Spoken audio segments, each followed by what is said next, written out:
காவிரியில் திறந்துவிடப்பட்ட நீரின் அளவு குறித்த முழு விவரங்களை தாக்கல் செய்ய கர்நாடகா மற்றும் தமிழக அரசுக்கு உச்சநீதிமன்றம் உத்தரவிட்டுள்ளது. காவிரி வழக்கு விசாரணையின் போது கர்நாடக அணைகளில் நீரை தேக்க முடியாததால் தான் தமிழகத்திற்கு தண்ணீர் திறக்கப்பட்டிருப்பதா என்று நீதிபதிகள் கேள்வி எழுப்பினர்.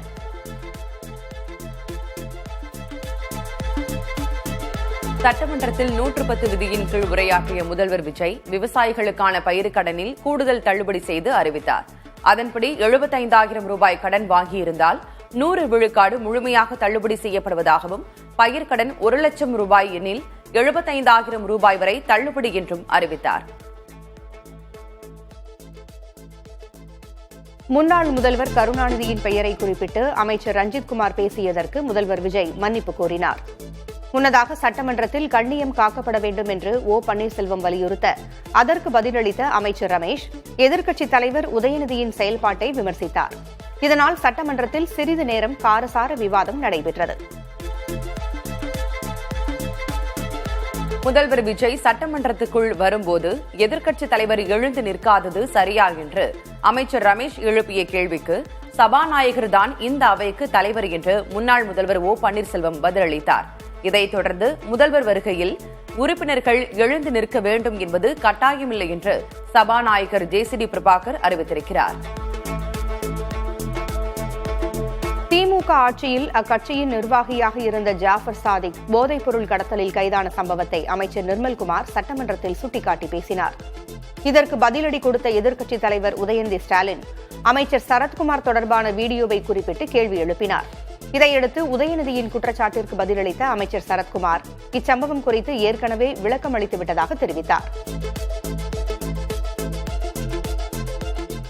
மாணவர் அமுதன் கொலைக்கு பின்னால் கல்லூரியில் 4ஆம் ஆண்டு மற்றும் 2ஆம் ஆண்டு மாணவர்களுக்கிடையே ஏற்பட்ட குழு மோதலே காரணம் என்று அமைச்சர் நிர்மல்குமார் விளக்கமளித்தார். இந்த வழக்கில் வன்கொடுமை தடுப்புச் சட்டத்தின் கீழ் வழக்கு உள்ளிட்ட காவல்துறையினர் உரிய நடவடிக்கைகளை மேற்கொண்டுள்ளதாக அவர் கூறினார். கோவையில் பொறியியல் கல்லூரி மாணவர் கொலைக்கு காரணம் கோஷ்டி மோதல் இல்லை என்றும் அது திட்டமிட்ட படுகொலை என்றும் எதிர்க்கட்சித் தலைவர் உதயநிதி ஸ்டாலின் குற்றம் சாட்டியுள்ளார். போதைப் பொருள் புழக்கம் குறித்து புகார் அளித்ததால் மாணவர் அமுதன் 20 பேர் கொண்ட கும்பலால் படுகொலை செய்யப்பட்டதாகவும் அவர் தெரிவித்தார். பள்ளி கல்லூரிகளில் போதைப் பொருளால் ஏற்படும் பாதிப்புகளை புரிய வைக்கும் விதத்திலான கவுன்சிலிங் தேவை என்றும் உதயநிதி பேசினார். படுகொலை செய்யப்பட்ட மாணவன் அமுதனின் குடும்பத்துக்கு 25 லட்சம் ரூபாய் நிதி உதவி வழங்கப்பட வேண்டும் என அதிமுக வலியுறுத்தியுள்ளது. எதிர்க்கட்சித் தலைவர் உதயநிதி கொண்டு வந்த கவன ஈர்ப்பு தீர்மானத்தின் மீது பேசிய அதிமுக உறுப்பினர் காமராஜ் இதனை தெரிவித்தார்.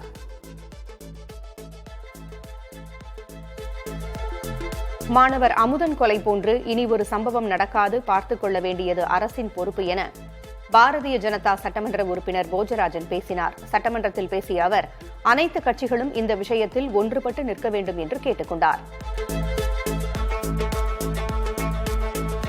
போதைப் பொருள் புழக்கம் என்பது கடந்த 100 நாட்களில் உருவானது அல்ல, முந்தைய ஆட்சியின் தொடர்ச்சி என்று அமைச்சர் ஆதவர்ஜனா குற்றம் சாட்டினார். சட்டமன்றத்தில் உரையாற்றிய அவர் தவறு செய்தவர்கள் யாராக இருந்தாலும் நடவடிக்கை எடுக்கப்படும் என்று உறுதியளித்தார். கோவையில் கல்லூரி மாணவர் உட்பட 4 பேர் படுகொலை செய்யப்பட்டிருப்பது ஏற்க முடியாத ஒன்று என்று இந்திய கம்யூனிஸ்ட் கட்சியின் மாநில செயலர் வீரபாண்டியன் தெரிவித்திருக்கிறார். கோவையில் குடிநீர், தொழில்துறை வளர்ச்சி, விவசாயம் மற்றும் ஏழை மக்களின் நில உரிமை சார்ந்த கோரிக்கைகளை வலியுறுத்தி இந்திய கம்யூனிஸ்ட் கட்சி சார்பில் ஆட்சியர் அலுவலகம் அருகே ஆர்ப்பாட்டம் நடைபெற்றது. சட்டமன்றத்தில் மருத்துவத்துறைக்கு 115 புதிய அறிவிப்புகளை அமைச்சர் அருண்ராஜ் வெளியிட்டார். அதன்படி வீடு உள்ளிட்ட மருத்துவமனை அல்லாத இடங்களில் சுயமாக பிரசவம் பார்ப்பது தண்டனைக்குரிய குற்றம் என்று அவர் அறிவித்தார். மேலும் 70 வயதிற்கு மேற்பட்டோர் கட்டணமில்லா மருத்துவ சிகிச்சை பெற முதியோர் காப்பீட்டுத் திட்டம் வழங்கப்படும் என்றும் 284 உயர் சிகிச்சை மருத்துவமனைகள் அமைக்கப்படும் என்றும் அறிவித்தார். தேனி மாவட்டம் மேகமலை வனப்பகுதியில் இருந்து மக்களை வெளியேற்றக்கூடாது என சட்டமன்றத்தில் அனைத்து கட்சிகளும் வலியுறுத்தின. இதுகுறித்து சட்டமன்றத்தில் பதிலளித்த அமைச்சர் நிர்மல்குமார், திமுக, அதிமுக ஆட்சிக் காலங்களில் உரிய நடவடிக்கை எடுத்திருந்தால் மேகமலை பிரச்சினை வந்திருக்காது என்றார். மேலும் மக்களின் நலன் கருதி உச்சநீதிமன்றத்தில் அரசு சார்பில் சட்ட நடவடிக்கை எடுத்திருப்பதாகவும் விளக்கமளித்தார். அதிமுக எம்எல்ஏக்கள் 6 பேரின் ராஜினாமாவை உரிய விசாரணை நடத்தியே ஏற்றதாக சபாநாயகர் ஜே.சி.டி. பிரபாகர் தரப்பில் சென்னை உயர்நீதிமன்றத்தில் விளக்கம் அளிக்கப்பட்டுள்ளது. அதிமுக எம்எல்ஏக்கள் ராஜினாமா விவகாரம் தொடர்பான வழக்கு உயர்நீதிமன்றத்தில் தலைமை நீதிபதி சுஷ்ருத் அரவிந்த் தர்மாதிகாரி அமர்வில் விசாரணைக்கு வந்தது. அப்போது வழக்கு தொடர்பாக சபாநாயகர் தரப்பில் பதில் மனு தாக்கல் செய்யப்பட்டது. விடுதலை சிறுத்தைகள் கட்சியின் மாநாட்டில் தாவேகவுடனான கூட்டணி அறிவிப்பை அக்கட்சித் தலைவர் திருமாவளவன் அறிவித்தார். கள்ளக்குறிச்சி மாவட்டம் உளுந்தூர்பேட்டையில் விசிகவின் தமிழ் தேசிய மாநாடு நடைபெற்றது. இதில் கட்டுக்கடங்காத கூட்டத்திற்கு மத்தியில் உரையாற்றிய அக்கட்சித் தலைவர் திருமாவளவன் இத்தனை காலம் ஆளுங்கட்சியோடு இருந்ததாகவும் இனிமேல் விசிக ஆளுங்கட்சியாக வேண்டும் என்றும் குறிப்பிட்டார்.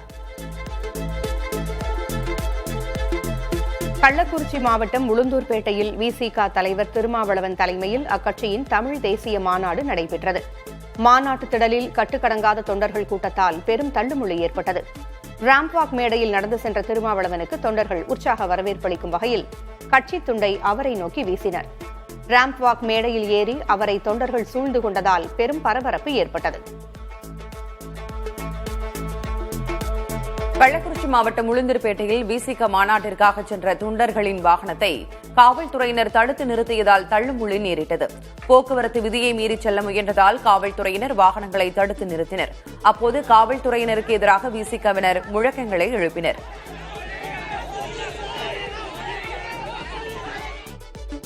கர்நாடகாவின் காவேரி வனவிலங்கு சரணாலயத்தில் தமிழர்கள் 3 பேர் சுட்டுக் கொல்லப்பட்ட சம்பவம் தொடர்பாக நீதி விசாரணை தீவிரமடைந்துள்ளது.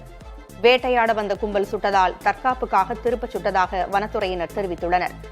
சம்பவ இடத்திலிருந்து நாட்டு துப்பாக்கிகள் மற்றும் வனவிலங்கு இறைச்சியை பறிமுதல் செய்ததாக கூறும் புலனாய்வு அதிகாரிகள் தற்போது விசாரணை நடத்தி வருகின்றனர். சேலம் மாவட்டம் ஓமலூர் சுங்கச்சாவடி அருகே கர்நாடக அரசு பேருந்தை முற்றுகையிட்டு தமிழக வாழ்வுரிமை கட்சியினர் போராட்டத்தில் ஈடுபட்டனர். கர்நாடக வனத்துறையினரால் 3 தமிழர்கள் சுட்டுக் கொல்லப்பட்ட நிலையில் தமிழக மற்றும் கர்நாடக அரசுகளுக்கு எதிராக அவர்கள் முழக்கங்களை எழுப்பினர். தமிழர்கள் மீது துப்பாக்கிச்சூடு நடத்திய வனத்துறையினரை கைது செய்யவும் வலியுறுத்தினர்.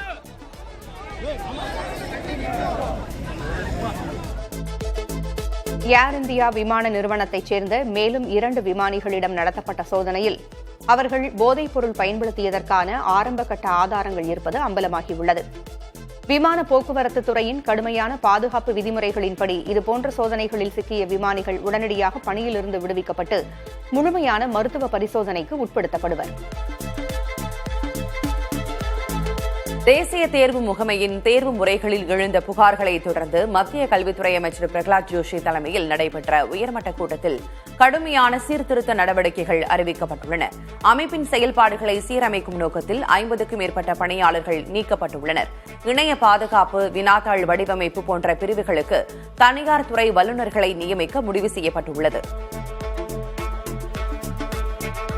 தேர்வு தொடர்பான குளறுபடிகளுக்கு பிரதமர் மோடி பதில் தரும் வரை காங்கிரஸ் ஓயப்போவதில்லை என்று ராகுல் காந்தி தெரிவித்துள்ளார். பிழையான வினாத்தாள்கள் காரணமாக யுஜிசி நெட் தேர்வு மீண்டும் நடத்தப்படும் என்ற தேசிய தேர்வு முகமை அறிவித்துள்ள நிலையில் ராகுல் எக்ஸ் தளத்தில் பதிவையிட்டுள்ளார். தேசிய தேர்வு முகமை செய்த தவறுக்கு மாணவர்களுக்கு மீண்டும் தேர்வு எழுதும் தண்டனை தரப்பட்டிருப்பதாக ராகுல் தெரிவித்துள்ளார். ஜார்க்கண்ட் மாநிலத்தில் அரசு தேர்வு முறைகேடுகளுக்கு எதிராக 24 நாட்களாக போராடி வரும் மாணவர்களின் கோரிக்கைகள் நியாயமானவை என்று காங்கிரஸ் எம்பி ராகுல் காந்தி ஆதரவு தெரிவித்திருக்கிறார். முதல்வர் ஹேமந்த் சோரனுக்கு அவர் எழுதியிருக்கும் கடிதத்தில் போராட்டக்காரர்களை நேரில் சந்தித்து அவர்களின் குறைகளை கேட்டறிந்து உடனடி தீர்வு காணுமாறு வலியுறுத்தியுள்ளார்.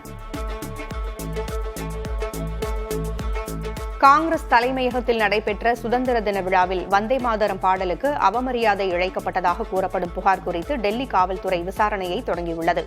சோனியா காந்தி மற்றும் ராகுல் காந்திக்கு எதிராக வழக்கறிஞர் ஒருவர் அளித்த புகாரின் பேரில் இந்த நடவடிக்கை எடுக்கப்பட்டுள்ளது.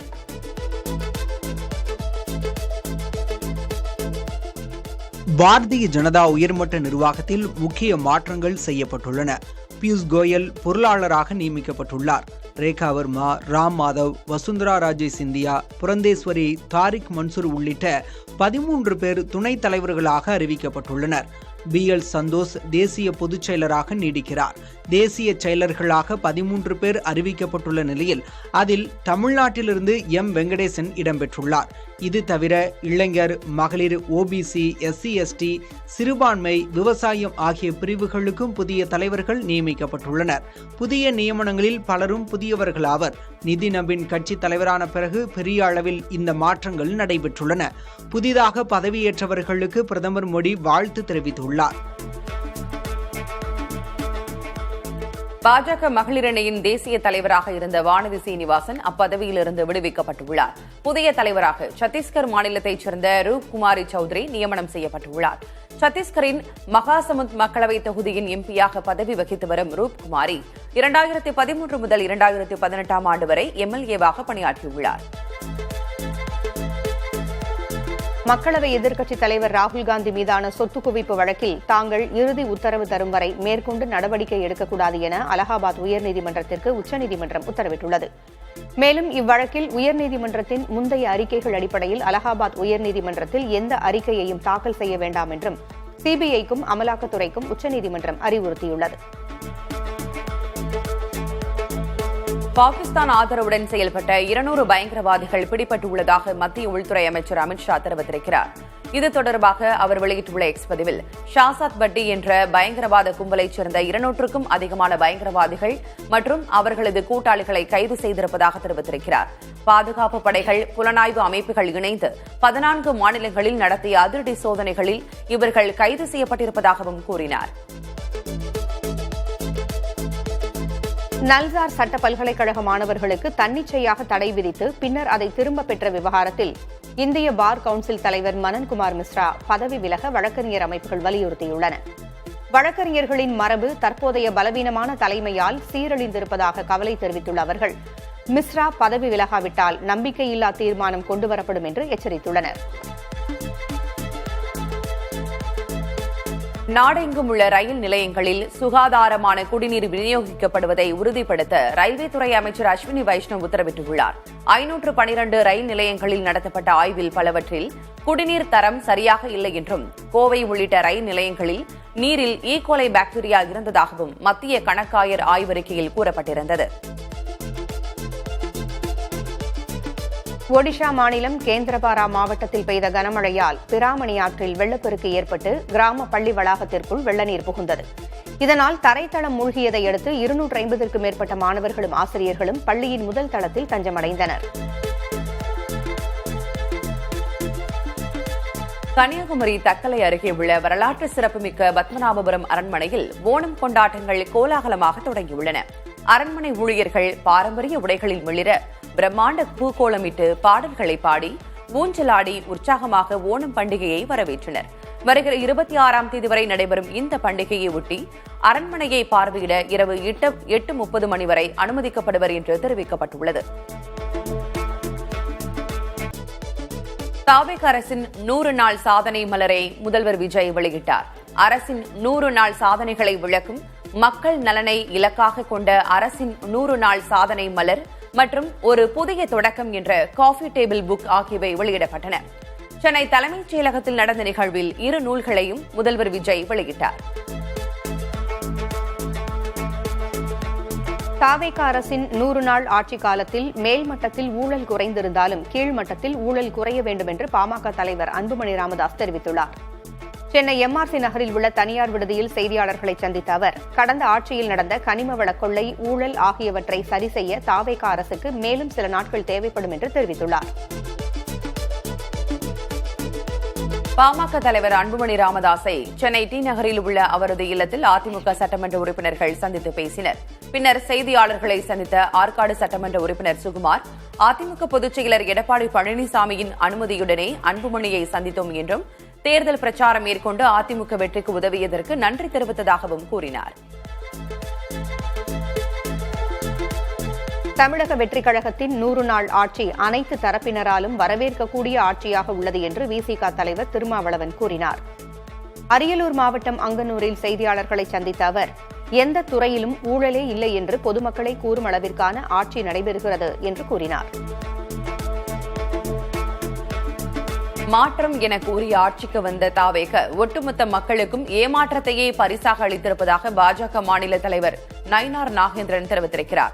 தாவேக ஆட்சியின் முதல் 100 நாட்கள் குறித்து எக்ஸ் வலைதளத்தில் அவர் வெளியிட்ட பதிவில் சட்டம் ஒழுங்கு, போதை ஒழிப்பு, கல்வி, சுகாதாரம், வளர்ச்சி, பொருளாதாரம், மத நல்லிணக்கம், விவசாயிகள் நலன் மற்றும் பெண்கள் மற்றும் குழந்தைகள் பாதுகாப்பு, இளைஞர் வேலைவாய்ப்பு உள்ளிட்ட 10 அம்சங்களில் தாவேக அரசு ஃபெயிலாகிவிட்டதாக விமர்சித்திருக்கிறார். திரைப்படத்திற்கு மட்டுமே 100வது நாளை கொண்டாட முடியும் என்று தெரிவித்துள்ள பாஜக மூத்த தலைவர் தமிழிசை சவுந்தரராஜன் அரசுக்கு எப்படி 100 நாள் கொண்டாட்டம் நடத்த முடியும் என்று கேள்வி எழுப்பியுள்ளார். சென்னையில் செய்தியாளர்களை சந்தித்த அவர் மக்களை வாக்குறுதி கொடுத்துவிட்டு ஏமாற்றிவிடலாம் என்று தாவேக அரசு இருந்துவிடக்கூடாது என்று கூறினார். மோதல் வழக்கில் சமரச தீர்வு மையத்தில் சமரசம் மேற்கொள்வதற்கு சட்டத்தில் முன் உதாரணங்கள் இருக்கின்றதா என்பது குறித்து உத்தரவு நகல்களை சமர்ப்பிக்கும்படி நிதியமைச்சர் மரிய வில்சனுக்கு உயர்நீதிமன்றம் உத்தரவிட்டுள்ளது. இது தொடர்பான வழக்கில் நீதிபதி வி. லட்சுமி நாராயணன் அமர்வு முன்பு ஆஜரான அமைச்சர் மரிய வில்சனின் வழக்கறிஞர் சகோதரருடனான மோதல் வழக்கில் இரு தரப்பிலும் சமரச தீர்வு மையத்தில் தீர்வு எட்டப்பட உள்ளதாக தெரிவித்தார். தஞ்சையில் விசிக மாநாட்டிற்கான பேனர் அகற்றப்பட்ட போது இளைஞர் ஒருவரை காவலர் தாக்கியதை அடுத்து காவலரை திருப்பி தாக்கிய இளைஞர் கைது செய்யப்பட்டார். உளுந்தூர்பேட்டையில் நடக்கும் மாநாட்டிற்காக தஞ்சையின் பல்வேறு பகுதிகளில் கட்சி சார்பில் பிளக்ஸ் பேனர்கள் வைக்கப்பட்டுள்ளன. இந்நிலையில் அனுமதியின்றி வைக்கப்பட்டிருந்ததாக கூறி பேனரை மாநகராட்சி நிர்வாகம் அகற்றியதாக கூறப்படுகிறது. இதையடுத்து தஞ்சை மாநகராட்சி அலுவலக வாயிலில் விசிகவினர் மறியல் போராட்டத்தில் ஈடுபட்டனர். மதுரையில் காவலர்கள் தாக்கியதில் கணவர் உயிரிழந்ததாக மனைவி அளித்த புகார் தொடர்பாக மாஜிஸ்ட்ரேட் விசாரணைக்கு உயர்நீதிமன்ற மதுரை அமர்வு உத்தரவிட்டுள்ளது. மதுரை மேல அனுப்பானடியைச் சேர்ந்த பரமசிவம் கடந்த மாதம் 19ஆம் தேதி சிந்தாமணி காவல் நிலையத்துக்கு அழைத்துச் செல்லப்பட்டிருக்கிறார். அப்போது அவரை போலீசார் தாக்கியதாகவும் அதனால் ஏற்பட்ட உடல்நலக் குறைவு காரணமாக உயிரிழந்திருப்பதாகவும் பரமசிவத்தின் மனைவி ஐயம்மாள் குற்றம் சாட்டியுள்ளார். நீட் தேர்வை ரத்து செய்ய வலியுறுத்தி திராவிடர் கழகம் சார்பில் நடத்தப்படவுள்ள இருசக்கர வாகன பேரணிக்கு அனுமதி அளிப்பது தொடர்பாக செவ்வாய்க்கிழமை உத்தரவு பிறப்பிக்கப்படும் என சென்னை உயர்நீதிமன்றம் தெரிவித்துள்ளது. நீட் தேர்வை ரத்து செய்ய வலியுறுத்தி தமிழகம் முழுவதும் நடத்தப்படவுள்ள இருசக்கர வாகன பேரணிக்கு அனுமதி கோரிய வழக்கு விசாரணைக்கு வந்தது. அப்போது பேரணியில் எத்தனை இருசக்கர வாகனங்கள் பயன்படுத்தப்படும், எத்தனை பேர் பங்கேற்பார்கள், எங்கு தொடங்கி எங்கு நிறைவடையும் என்பன உள்ளிட்ட விவரங்களை தாக்கல் செய்யவும் நீதிமன்றம் அறிவுறுத்தியுள்ளது. தென்கொரியாவில் பெய்து வரும் கனமழையால் பல்வேறு இடங்களில் நிலச்சரிவு மற்றும் வெள்ளப்பெருக்கு ஏற்பட்டுள்ளது. தெற்கு கியாங்சாங் மாகாணத்தில் தொடரும் மழையால் வீடுகளும் குடியிருப்புகளும் வெள்ளத்தில் மூழ்கியுள்ளன. முக்கிய சாலைகளும் மழைநீரால் சூழப்பட்டிருப்பதால் பொதுமக்களின் இயல்பு வாழ்க்கை முடங்கியுள்ளது. மொராக்கோ வழியாக ஸ்பெயினின் சியூட்டா பகுதிக்குள் தரை மற்றும் கடல் வழியாக சட்டவிரோதமாக நுழைய முயன்ற 294 ஆப்பிரிக்க புலம்பெயர்ந்தோர் உட்பட 350க்கும் மேற்பட்டோரை மொராக்கோ பாதுகாப்பு படையினர் கைது செய்துள்ளனர். சமூக வலைதளங்களில் வெளியான தகவல்களை தொடர்ந்து எல்லையில் பாதுகாப்பு தீவிரப்படுத்தப்பட்டிருந்த நிலையில் இந்த ஊடுருவல் முயற்சி முறியடிக்கப்பட்டுள்ளது. சீனாவின் யூனிட்ரே நிறுவனம் மனிதர்களின் ஓட்டம் மற்றும் உயரம் தாண்டுதல் சாதனைகளை முறியடிக்கும் வகையில் சூப்பர்மேன் என்ற அதிநவீன ரோபோவை உருவாக்கியுள்ளது. நின்ற இடத்திலிருந்தே 2 மீட்டர் உயரம் தாண்டும் திறனும் மணிக்கு 45.5 கிலோமீட்டர் வேகத்தில் ஓடும் திறனும் கொண்ட இந்த ரோபோ வெறும் 3 மாதங்களில் உருவாக்கப்பட்டிருப்பது குறிப்பிடத்தக்கது. பாகிஸ்தான் ISI அமைப்பு இன்ஸ்டாகிராம் மூலம் இந்திய இளைஞர்களை குறிவைத்து தீவிரவாத சதி செயல்களில் ஈடுபடுத்துவதாக மத்திய புலனாய்வுத்துறை விசாரணையில் அம்பலமாகியுள்ளது. உத்தரப்பிரதேசம், மகாராஷ்டிரா உள்ளிட்ட மாநிலங்களைச் சேர்ந்த பல ஏழை மற்றும் போதை கடிமையான இளைஞர்கள் ஸ்லீப்பர் செல்களாக செயல்பட்டது தெரியவந்துள்ளது. ஆன்லைனில் மூளைச்சலவை செய்து பண ஆசை காட்டி கையெறி குண்டு வீசுவது போன்ற ஆபத்தான பணிகளுக்கு அந்த இளைஞர்கள் பயன்படுத்தப்பட்டுள்ளதாகவும் புலனாய்வில் தகவல் வெளியாகியுள்ளது. ஆபரேஷன் சிந்தூர் ராணுவ நடவடிக்கையின் போது தாக்குதலை இத்தோடு நிறுத்திக் கொள்ளலாம் என்று பாகிஸ்தான் ராணுவம் கேட்டுக்கொண்டதாக இந்திய ராணுவ நடவடிக்கைகளின் முன்னாள் தலைமை இயக்குநர் லெப்டினன்ட் ஜெனரல் ராஜீவ் காய் தெரிவித்துள்ளார். டிஸ்கவரி தொலைக்காட்சி சார்பில் உருவாகியுள்ள ஆபரேஷன் சிந்தூர் ஆவணப்படத்தில் இந்த தகவலை அவர் பகிர்ந்துள்ளார்.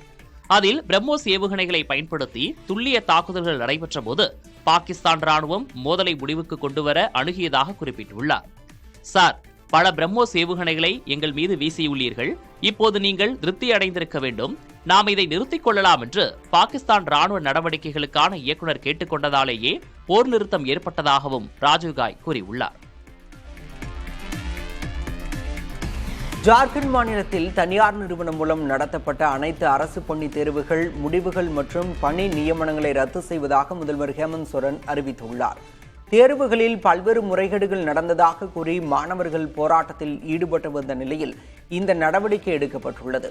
மேலும் 2014 முதல் நடைபெற்ற தேர்வு முறைகேடுகள் குறித்து விசாரிக்க மூத்த IAS அதிகாரி அமிதாப் கௌசல் தலைமையில் தேர்வு சீர்திருத்த குழுவை அமைத்தும் உத்தரவிடப்பட்டுள்ளது.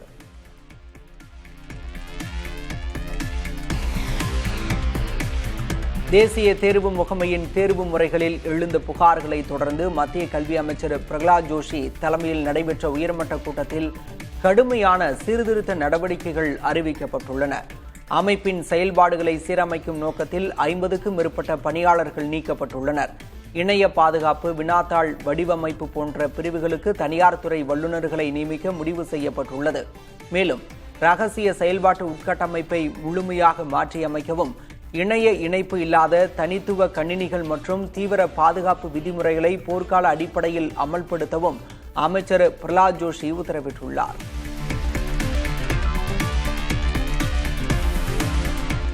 ஏர் இந்தியா விமான நிறுவனத்தைச் சேர்ந்த மேலும் 2 விமானிகளிடம் நடத்தப்பட்ட சோதனையில் அவர்கள் போதைப்பொருள் பயன்படுத்தியதற்கான ஆரம்பகட்ட ஆதாரங்கள் இருப்பது அம்பலமாகியிருக்கிறது.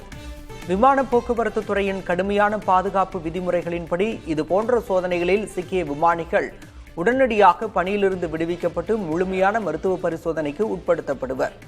அந்த வகையில் இவர்களும் அடுத்த கட்ட பரிசோதனைக்கு உட்படுத்தப்பட உள்ளனர். விமான பயணிகளின் பாதுகாப்பை உறுதி செய்வதற்காக இந்த சோதனை நடத்தப்பட்டுள்ளது.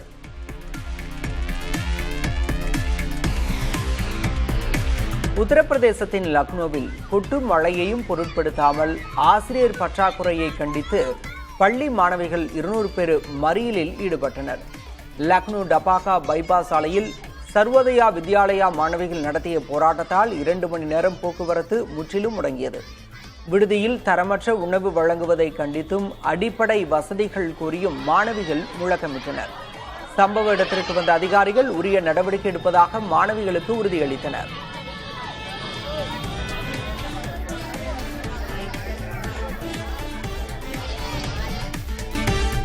இந்திய கடற்படையின் கடல்சார் கண்காணிப்பு திறனை வலுப்படுத்தும் வகையில் 2 MQ-9B சி கார்டியன் வகை ட்ரோன்களை பாதுகாப்பு அமைச்சகம் குத்தகைக்கு எடுத்துள்ளது. 30 மாத காலத்திற்கான இந்த ஒப்பந்தத்தின் மதிப்பு சுமார் 1943 கோடி ரூபாயாகும். மேம்பட்ட சென்சார்கள் மற்றும் நவீன உபகரணங்கள் கொண்ட இந்த ட்ரோன்கள் பரந்த கடல் பரப்பில் தொடர் கண்காணிப்பு மற்றும் புலனாய்வு சேவைகளை வழங்கும் என்று கூறப்படுகிறது.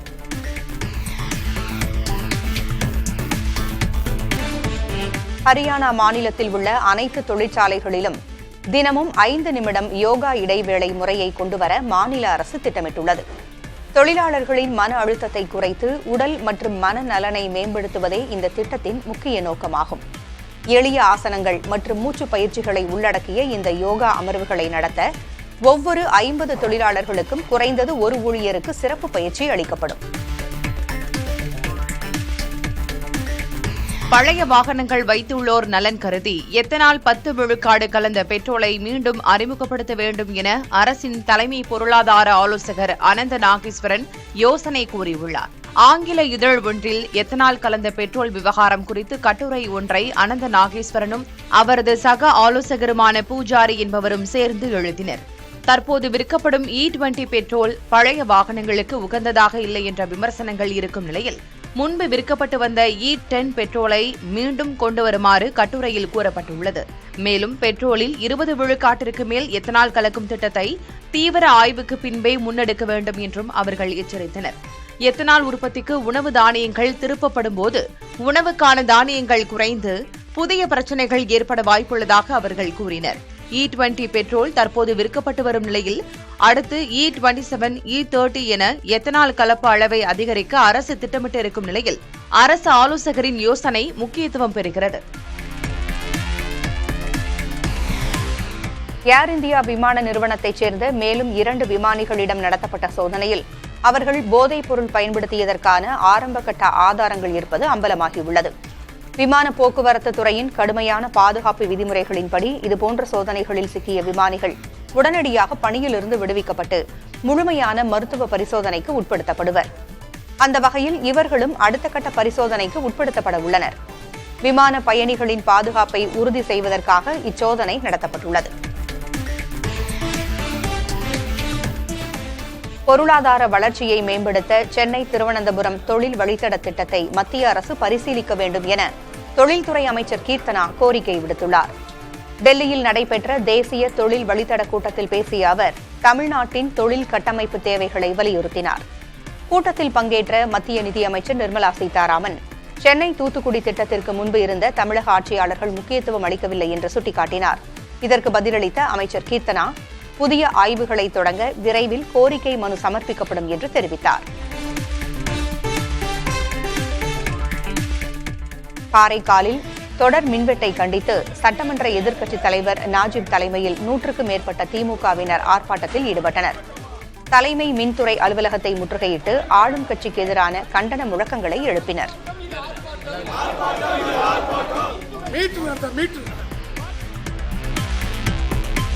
திருப்பதி ஏழுமலையான் கோவிலில் கருட பஞ்சமியை ஒட்டி மலையப்ப சுவாமி தங்க கருட வாகனத்தில் எழுந்தருளி 4 மாட வீதிகளில் வலம் வந்து பக்தர்களுக்கு அருள் பாலித்தார். சுவாமி வீதி உலா வந்தபோது இருபுறமும் காத்திருந்த பக்தர்கள் கோவிந்தா கோவிந்தா என்று முழக்கமிட்டு கற்பூர ஆரத்தி எடுத்தனர். கோயில் GS சுவாமிகள் 4000 திவ்ய பிரபந்தம் பாடினர். பெண்கள் கோலாட்டமாடி பங்கேற்றனர். நிகழ்வில் கூடுதல் செயல் அதிகாரி வெங்கையா சௌத்ரி, துணை செயல் அதிகாரி லோகநாதம், தேவஸ்தான அதிகாரிகள் மற்றும் ஆயிரக்கணக்கான பக்தர்கள் பங்கேற்றனர்.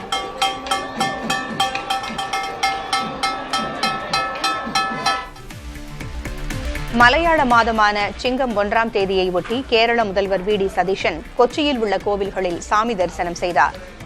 எடப்பள்ளி கோயிலில் சுவாமி தரிசனம் செய்து சிறப்பு வழிபாடு மேற்கொண்டார். கோயிலுக்கு வந்த முதல்வருக்கு நிர்வாகம் சார்பில் வரவேற்பளிக்கப்பட்டது. தொடர்ந்து பெருவாரம் கோயிலிலும் அவர் சாமி தரிசனம் செய்தார்.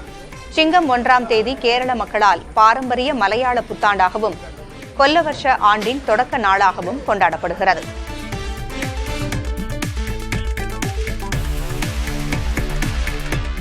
இலங்கையின் யாழ்ப்பாணத்தில் உள்ள புகழ்பெற்ற நல்லூர் கந்தசாமி கோயிலில் பெருந்திருவிழா கொடியேற்றத்துடன் தொடங்கியது. கொடியேற்றத்தில் திரளான பக்தர்கள் கலந்து கொண்டு வழிபட்டனர். செப்டம்பர் 11ஆம் தேதி வரை மொத்தமாக 25 நாட்களுக்கு நடைபெற இருக்கும் இந்த விழாவால் யாழ்ப்பாணம் முழுவதுமே விழாக்கோலம் பூண்டுள்ளது. 25 நாட்களும் காலை மாலை என 2 வேளைகளிலும் சிறப்பு பூஜைகளும் சாமி ஊர்வலமும் நடைபெறுகின்றன. விழாவின் முக்கிய நிகழ்வாக செப்டம்பர் 11ஆம் தேதி தேரோட்டம் நடைபெறவுள்ளது.